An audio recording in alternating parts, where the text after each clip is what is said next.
Well,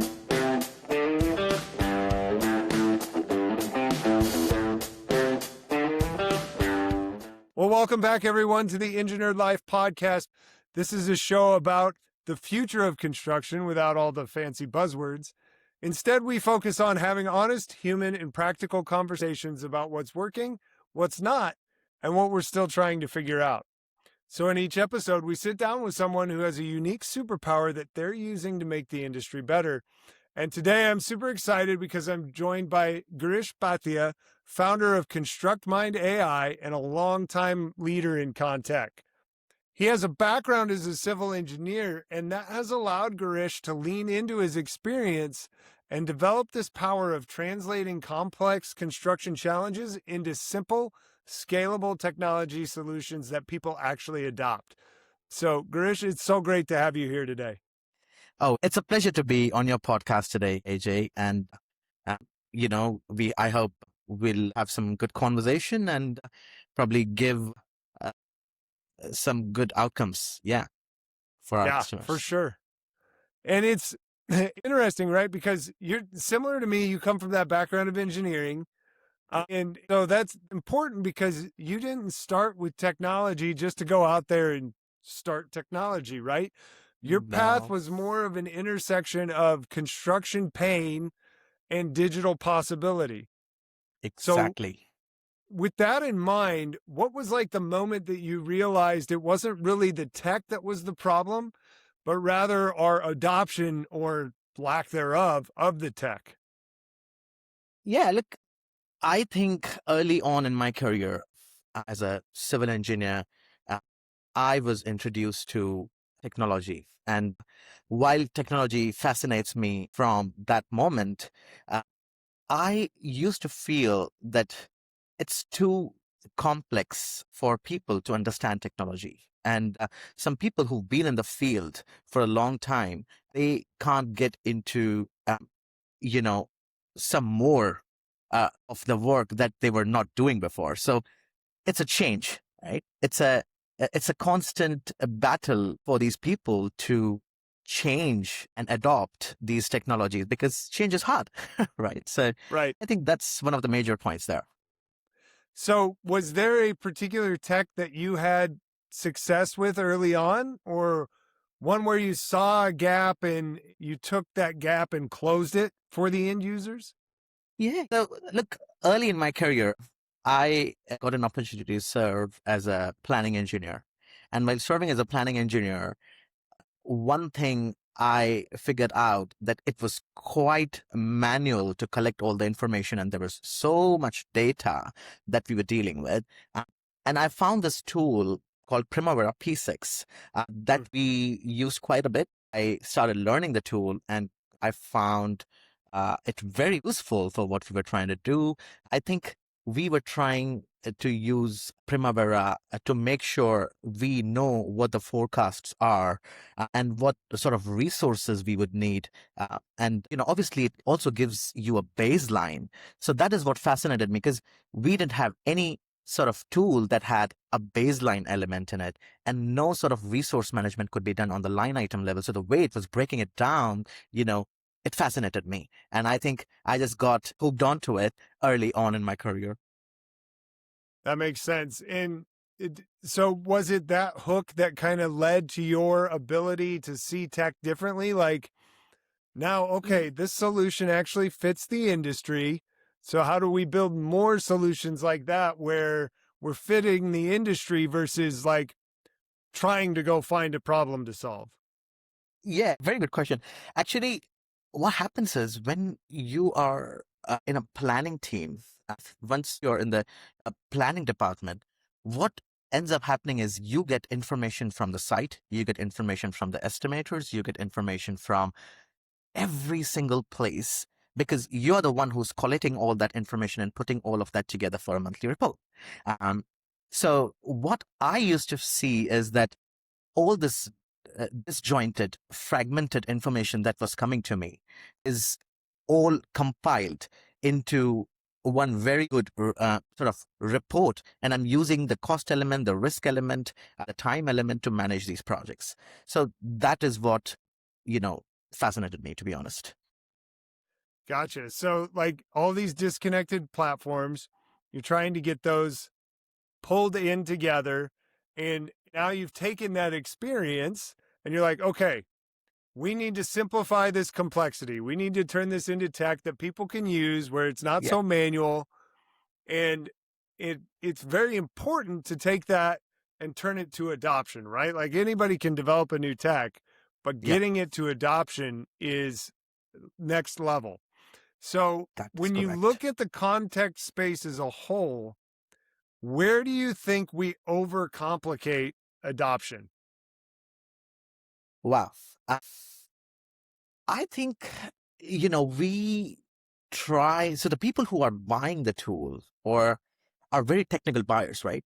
These people are looking for features, they're looking for functions and all that sort of stuff. You get a good, time. I mean, they spend a lot of time on getting that RFQ out. But Right. the only problem, and I'm sorry to say, but this is a very big problem in the industry, they stop consulting people who are actually going to use the tool.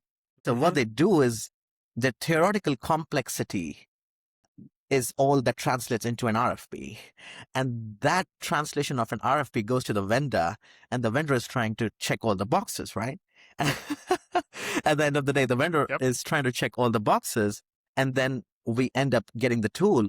But it's such a convoluted, it's such a complicated tool, which is theoretically nice, very all points covered, all checklists signed, but it's difficult to adopt for a person who's going to use it because it's just sometimes makes their life hard because the person who's buying is trying to make their life easy by getting all the reports from where they should. But the Right. people who are actually working on the tool, they were not working like that before. So for them, it becomes a challenge to basically adopt to something that has been thrown upon them and no consultation whatsoever took place and they were not asked. So now it's like they didn't buy the tool, so they're not going to adopt it. That's what we're saying. Yeah. Yeah. That's, we see that all the time, right? Like Yeah. this looks fancy. It's awesome. Executive makes a decision. End users like, this sucks. This is terrible. So, Correct. okay. So the flavor of the day then right now is AI. And everybody's trying to check the boxes on AI and do some of the same kind of stuff. What do you see right now as one of those widely held beliefs around AI that you feel is plain wrong? Wow. Wow. That's such a wonderful question. And it's so close to my heart. Like at the moment, the feeling is this: it's AI versus human, right? I think that is a fundamentally wrong belief. It's never going to be AI versus human. It's always going to be human that has all the organizational and institutional knowledge that they have accumulated over the last 100, 200, 500 years, whatever. And then it's AI. It's only good for what it does. It just collects every information into the right format, the information that a human is already having. A human being would do the same thing, but they would take more time to do it. That's where we put AI, the complex stuff, right? The calculated, the mathematical stuff. And then you need a human to validate that response that AI has generated. And that architecture of a human AI human is what we need to get right. Because if we don't get that right, and that's a belief, like AI versus human is not a fight at all. It's Right. the other way around. So that's what I believe. That's interesting because like right now AI it's an ad to what we're currently doing. That's And cool. a lot of times like we've seen this before where people want to just keep adding more tech and adding more tech. And do you see a case for simplifying the tech stack versus adding more? Like how would you balance building something that's super powerful without making it overwhelming? Okay. I think, first of all, these disparate tools that we are using today, they're not talking to each other. That's actually causing more harm than it's any Mhm. causing any benefit. Uh, I think today, if you're having 100 tools in an organization like a construction organization, you've got your ERPs, your document management systems, your estimation systems, your cost management systems, these Excel files that you have, your SharePoints and whatnot. All of this is just, it has to basically stop. So if I was an IT manager for a company for a construction company, what I would do is, if I'm having 100 tools, bring them to 3. So Yeah. my thought process would be, these are the 100. I mean, I'm just overstating. I mean, there would be still 40 to 50 tools that, construction companies would be using. I want to make sure that I'm using smarter integrated tools that talk to each other, fewer of them. And if someone's not using a tool, ambiguity is worse. Try and get either adoption up by improving or implementing the tool properly, or just get rid of it. So I, that's what I would say. Yeah, I would do. yeah, Yeah. I like that. I like that a lot. So do you think we use the term innovation incorrectly in construction, or maybe that it's misunderstood? Look, I don't think what we have been witnessing thus far is innovation. I think it's digitalization. Yeah. Right? So what we are doing is, whatever we were supposed to do on pen and paper, we brought in Word and Excel and AutoCAD. Yeah. And, to draw, we got AutoCAD. So whatever we were doing on pen and paper, we brought tools for that. And we've just been thinking like that. So we've been digitalizing more and more stuff, but we haven't been really innovating. So, I mean, our tools in planning have remained almost the same for the last 30 years, to be honest. Right. They haven't changed that much. So, yeah, that's Yep. that's my take on it. And I'm right there with you. I say all the time, like, we just took what we did in paper and we made it digital, but we didn't really question whether or not what we did in paper was right to begin with, right? That's right. And Yes. and so everybody in construction, like, we all say that we want innovation, but we still remain one of those industries that's the biggest detractors against change, right?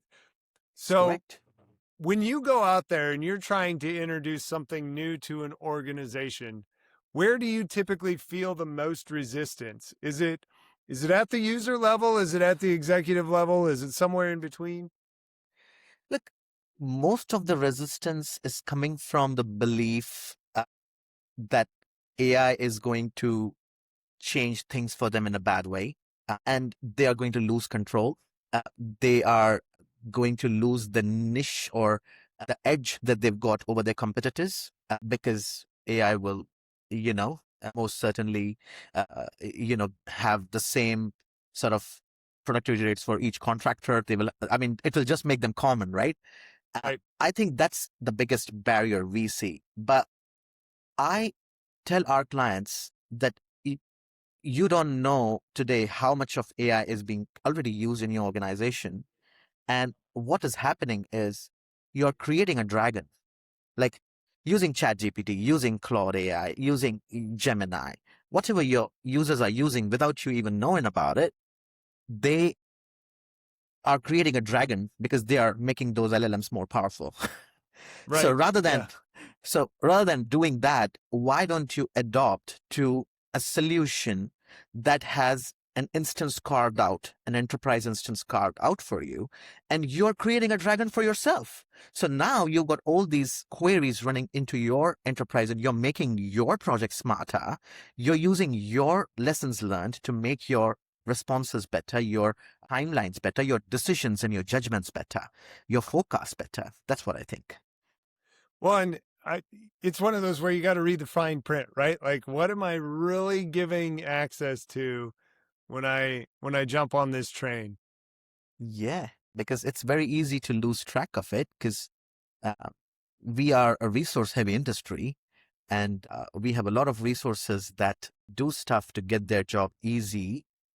And, we just need to help them make it easier rather than go against them for using Claude or Chat GPT or whatever they're using. So, I mean, sorry, I should not be naming names, but these are the common ones out there Oh yeah, that for people are sure. using. And So, it's interesting though, right? Like, if we go back to those challenging the processes for a second. Uh, a lot of times we'll just jump into tech before we get our own house in order, right? Like, what do you see as the real cost of continuing to just throw more tech on top of broken systems or broken processes? Yeah, I mean, very early on in my career, I learned the three P's. One is the programs, second is the Mm. people, and third is your processes, right? So if either of the three are not working properly, you will have issues with adoption, right? So Right. if you put tech on top of broken processes, you know what you just did? You basically just sped the process of that broken process. So you're speeding up the broken processes. So I think either take three of those together, take the three P's together, train your people properly, have all your processes well defined, and have the right programs, or do nothing rather than just getting tools and programs. So that's my Right. take. So, one of the other things that construction tends to be resistant to, right, is anything that changes the status quo. Like they like things the way they are. If it ain't broke, don't fix it. And we talk about AI, like the human versus AI, but that's not the only time where tech could come in and threaten someone's status quo, right? You've got the spreadsheet that only one person knows how to use, and they Correct. see it as their job security, or you've got the report that somebody's creating that could be automated. Have you come across a situation where you've come in to simplify some of the complexity and it threatened the status quo and you got a little bit of pushback on that? Yeah, look, the normal thing is to not change, and it's the easiest thing to do. So to maintain status quo, to just go with the same beliefs you have been going, it works because you don't have to change anything. And so that's easy. Uh, I think when you challenge the status quo, there always will be people who uh, would be fast adopters. So Mm. we just basically look at making people's lives easier rather than making it difficult. So adoption will only be difficult when we are making the end user's life difficult. So, I mean, that's what I think. And if we try and make the end user's life better by giving them tech which is enabling them to do things in a smarter way, and it adds simplicity and smartness both to their work, I think it should be fine. Well, yeah, to that point, right? Like this conversation isn't necessarily just about having better tech. It's Yeah, really about making the tech better for the people doing the work. that's So, correct. with that in mind, why do you think, like right now, like at this moment in the industry and where we're at with the evolution of AI and everything else that's coming up, why do you think this is a very important time for all of us to figure out this adoption problem? Yeah, I mean, look, I think it is important for us to figure out the right architecture because, and consider taking a step back and understanding what will and will not work. And I think that architecture has to be uh, human, AI, human. And if Mm-hmm. that is not the architecture, and we keep debating about AI versus human, I think we're fighting the wrong wrong battle here. So I think that needs to change first. And once that changes, uh, that mindset shift will change how adoption is happening today, I think. And Yeah. if we can make that change, right? Like if we can make just even a small improvement in the usability of our tech so that it's more widely adopted, what kind of impact do you think that would have across the industry? Yeah, I think it's going to have a very uh, good impact. I think if you are able to put tech in the right hands, and if you are making them more efficient, the belief that 98%, I mean, this is not a belief, this is the truth. 98% of projects are running in delays and they Hmm. are running over budget. We can try and improve and bring that number down to 40-50%. And I think that would be a huge efficiency gain, because when you've got close to 96 to 98% projects falling behind and spending more money, if you look at that whole thing in terms of dollar value, you're talking about trillions of dollars of Right. savings. Yeah. Yeah. So let's assume that you're right and we do hit that, right? If you're right about what you think we can do, what do you see construction project controls looking like 5 years from now? Okay. Look, I think construction project controls in next 5 years should be in a place where your programs are auto updated with they're a live artifact, not a reporting tool of something that happened 2 weeks ago, right? Uh, I think delays or delay claims should be a thing of a past. Like you should not have. I mean, you will definitely have delay claims every time, but your programs should be more auditable. Your programs should have more basis, where they are coming from, and less number of assumptions from people, making less mistakes uh, on the forecast. And the most important thing that I think will be adoption of, i- I might be going too far with this, uh, automatic collection of data from site, like progress updates from site. Yeah, yeah. I just saw one, I just read one article on LinkedIn yesterday. There's a company in UK that has got autonomous robots going on site and they are collecting all the field updates. So you don't even have to have a person collecting field updates. You can have a robot going through the whole site every once in a while and collect your progress updates. So all of those things is what I think are possible in the next 5 years. And if we if we can't get there, like if we continue to spin our wheels on this adoption conundrum, like what do we lose in the next 5 years if we don't get there? Yeah, look, we are already losing a lot with the way it currently is. So Right. the choice is simple. We either keep losing what we are losing, or we adopt to the new technologies that are available. And I think it's really simple. If you look at the wastage in construction today, the inefficiencies, you know, I think that it's a no-brainer for construction industry to use technology to benefit uh, from technology, and adopt technology to the best possible way, because this is the most capital intensive industry. You lose the most money if something goes wrong on a construction project, period. So Yeah. yeah, that's So, it. okay, then let's say I agree with you.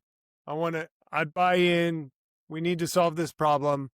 So let's get real practical for a minute. If I'm someone listening in right now and I'm out on a project, what's one thing that you think I could do to improve the adoption of the tech I already have? Like, let's start there. Let's start with what I already have. What's something that Correct. I could do on a project to improve my adoption?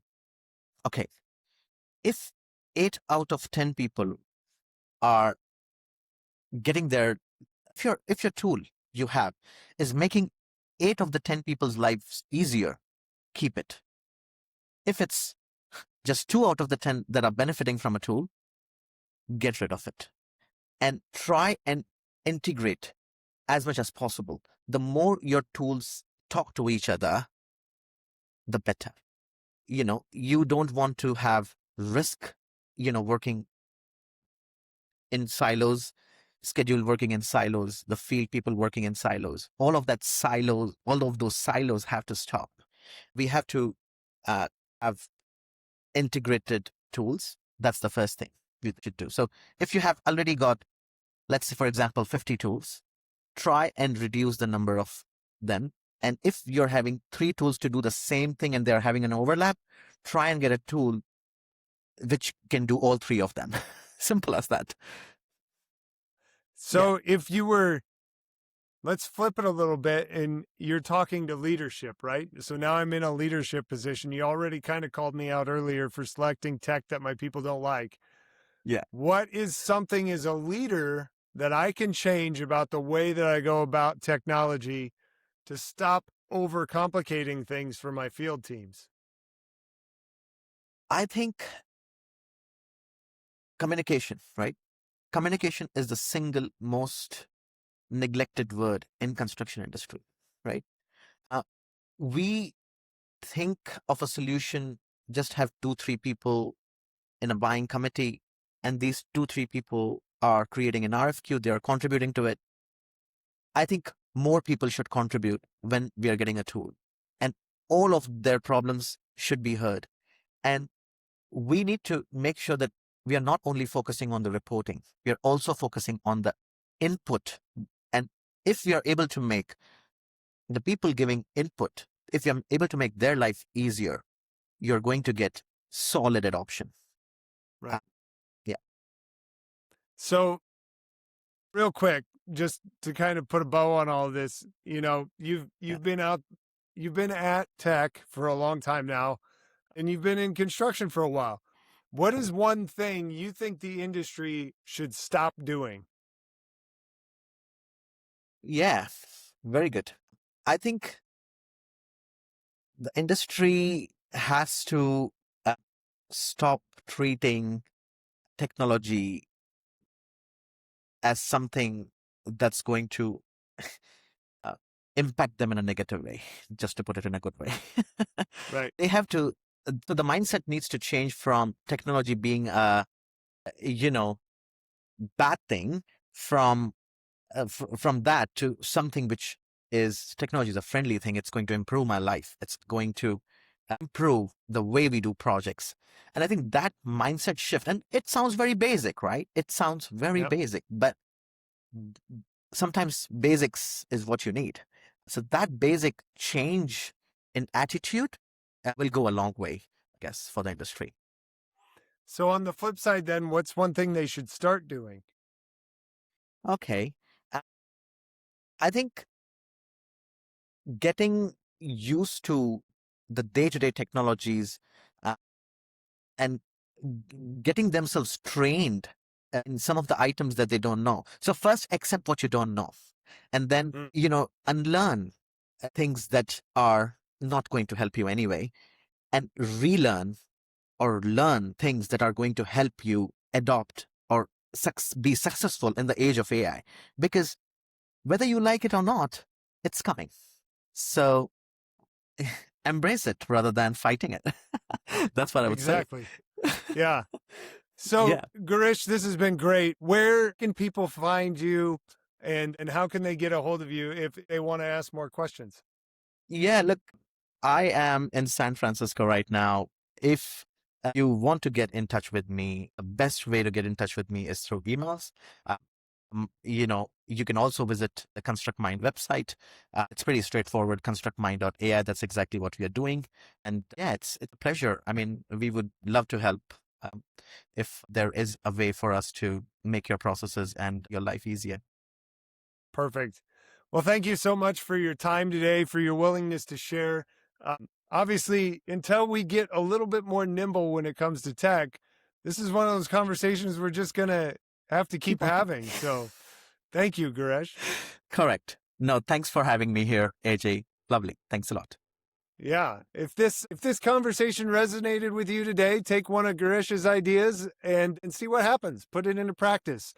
And if you enjoyed this episode, please be sure to subscribe, rate, or review, and share it with someone you know who cares about the future of construction as much as you do. Because remember, construction is cool. Let's go tell our friends. Thank you, Girish. Thank you. Thanks a lot.